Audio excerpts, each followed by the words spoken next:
que por favor nos lea el párrafo 16 y 17.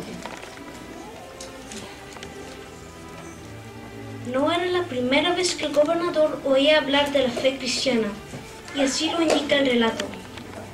Félix, que conocía con bastante exactitud los asuntos respecto a ese camino, es decir, el cristianismo, empezó a dar largas a los hombres, diciendo: cuando baje de sí el comandante militar, decidiré sobre estos asuntos que tienen que ver con ustedes.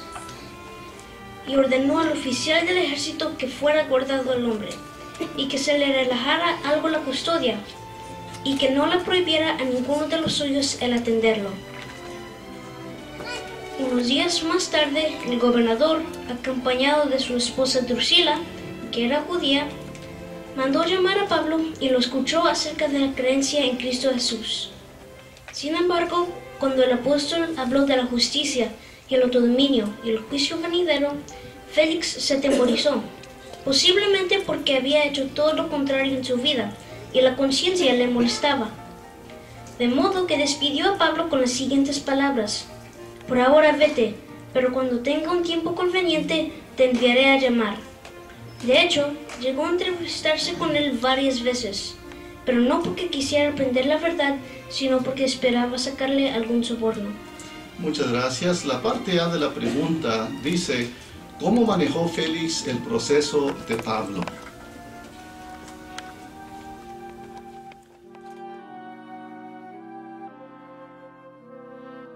La conciencia de él, pero ¿en qué tiene que ver con nuestro ministerio? ¿Cómo lo afectamos? En el párrafo 18, por favor. ¿Por qué les habló Pablo a Félix y a su esposa acerca de la justicia, el autodominio y el juicio venidero? Bueno, ellos le habían pedido que les explicara lo que implicaba la creencia en Cristo Jesús, sabiendo lo inmorales, crueles e injustos que habían sido los dos. Les expuso las condiciones para ser seguidores de Cristo.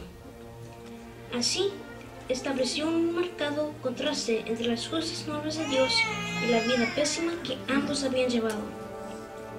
Les tuvo que quedar muy claro que todos rendiéramos cuentas ante Dios de nuestros pensamientos, palabras y actos, y que ese juicio tiene mucha más importancia que el que se le estaba haciendo al apóstol. Con razón se atemorizó Félix. Gracias, hermano. Dice la pregunta: ¿por qué les habló Pablo a Félix y a su esposa sobre la justicia y el autodominio y el juicio venidero? Párrafo 19 y 20, por favor. En el ministerio nos encontramos con muchas personas que, como Félix, dan la impresión de interesarse en la Biblia, pero en realidad desean seguir viviendo a su manera. Es conveniente que en tales casos actuemos con cautela.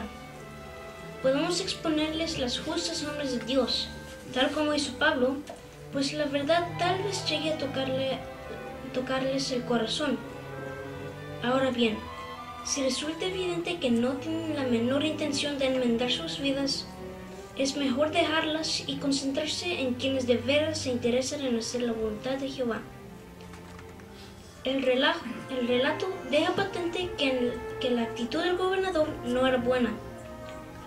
Cuando hubieron transcurrido 2 años, Félix tuvo por sucesor a Porcio Festo, y porque Félix deseaba ganarse el favor de los judíos, dejó a Pablo en cadenas. Ciertamente no procuraba el bien del apóstol. Sabía que los seguidores del camino no fomentaban sediciones ni revoluciones, y tenían muy claro que aquel preso no había violado ninguna ley romana. Con todo, lo mantuvo bajo custodia para ganarse el favor de los judíos. Vamos a ir adelante a la parte B, que muestra que Félix no procuraba el bien de Pablo. Hermanita Cintia Vázquez. El relato dice que cuando hubieron transcurrido 2 años, Félix tuvo por sucesor a Porcio Festo, y porque Félix deseaba ganarse el favor de los judíos, dejó a Pablo en cadenas. Aquí es evidente que no procuraba el bien. Párrafo 21 en cuanto a lo que fortaleció a Pablo. Como indica el último versículo del capítulo 24, Pablo aún estaba aún estaba preso cuando Porcio Festo fue nombrado gobernador en sustitución de Félix. Así dio comienzo una nueva serie de audiencias en la que pasó de funcionario en funcionario.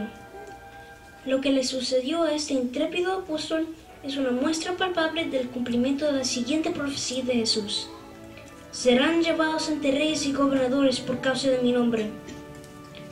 Como veremos, llegó a dar testimonio al más poderoso gobernante de su época, y sin flaquear en ningún momento en su fe. Seguramente lo fortalecieron en todos sus sufrimientos las palabras de Jesús. Ten ánimo. Gracias, hermano, por su excelente lectura. Dice el 21.